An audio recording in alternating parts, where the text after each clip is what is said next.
Aujourd'hui, j'ai envie de rire. Mais c'est pas pour rire, j'ai envie de chanter. Et cette chanson-là, écoute bien.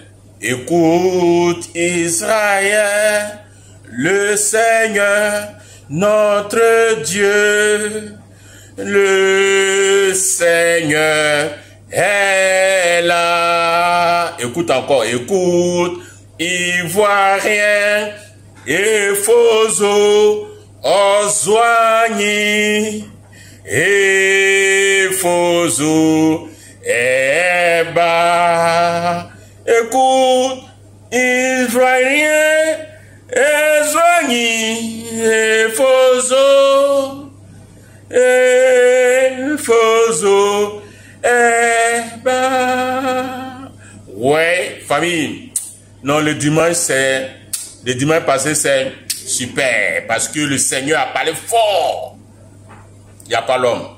Le prophète Jean-Pierre Zograna, le Père de la vérité, le Père de la révélation aujourd'hui, le Père de la révélation pour toujours, est Caleb Batan. Écoutons ce message, c'est fort. Écoutons. Ne m'écoutez pas bête. Écoutez-moi intelligemment. Que les gens qui sont venus vous parler de Dieu là, Dieu ne s'est pas révélé à eux. C'est des cochons. Parce que Dieu là, son affaire là, on ne parle pas ça sur la base d'un oui-dit, c'est-à-dire que par on dit. Quelqu'un ne te dit pas que Dieu est comme ça et puis tu penses à parler et rassurer des gens. Non, il faut que Dieu se révèle personnellement à toi pour que tu saches de quoi tu parles aux gens. C'est différent. Donc ce que je suis en train de dire là, c'est très profond. Il faut que vous soyez très intentionnés. Sinon, vous allez souffrir dans cette vie-là cadeau. Pourquoi? Parce que si, par exemple, ce que Dieu a fait venir vers vous, pour vous éprouver, pour vous fortifier, pour vous assagir, et que vous n'avez pas compris, vous serez dans un ordre de bataille contre cette chose-là. Mais pourtant, quelle bataille ou bien quelle guerre pourrait vous mener ou alors gagner sans l'apport de Dieu? Mais pourtant, Dieu ne viendra pas vous soutenir dans une guerre que lui, il ne reconnaît pas pour guerre. Donc, il est là nécessaire maintenant pour vous de chercher vite à comprendre le fonctionnement des choses de Dieu. Comment que Dieu a voulu que les choses fonctionnent. Comme ça, Jésus appelle ça dans la Bible là. Si vous êtes chargé, fatigué de vos prières inutiles là, et de vos combats inutiles là, alors venez dans le repos de Dieu. Le repos de Dieu signifie quoi? La connaissance donne le repos. Parce que quand tu connais, tu fais moins de fois. Quand tu ne connais pas, vraiment tu souffres beaucoup. Alors ici, regardez bien. Avant qu'on arrive là, je ne sais pas, la théologie c'est une folie. C'est une folie de penser que Dieu a un adversaire dans son monde ici. Non. Non. Suivez bien. L'être humain est venu en dernière position.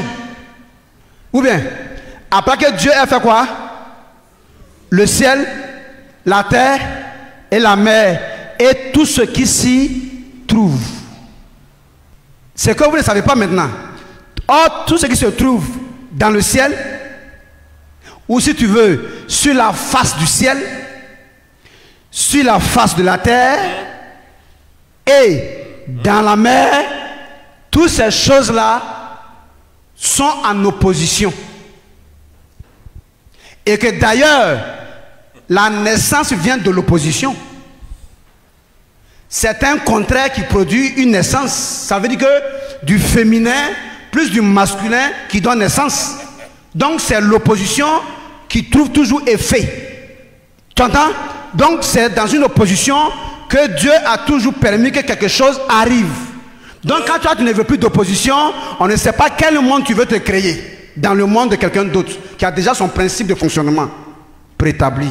Il n'a pas besoin de ton conseil ni de ta modification.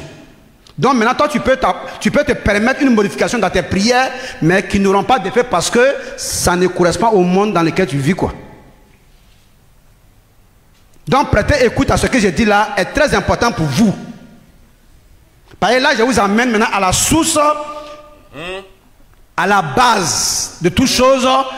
Comment est-ce que Dieu, quand il faisait les choses, comment il a procédé et dans quel état d'esprit et dans quel esprit il a voulu faire les choses.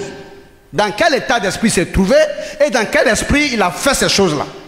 Donc dans quelle pensée. Jean-Pierre Zougrana que le monde entier va kiffer très bientôt. Tu ne crois pas? Allons seulement.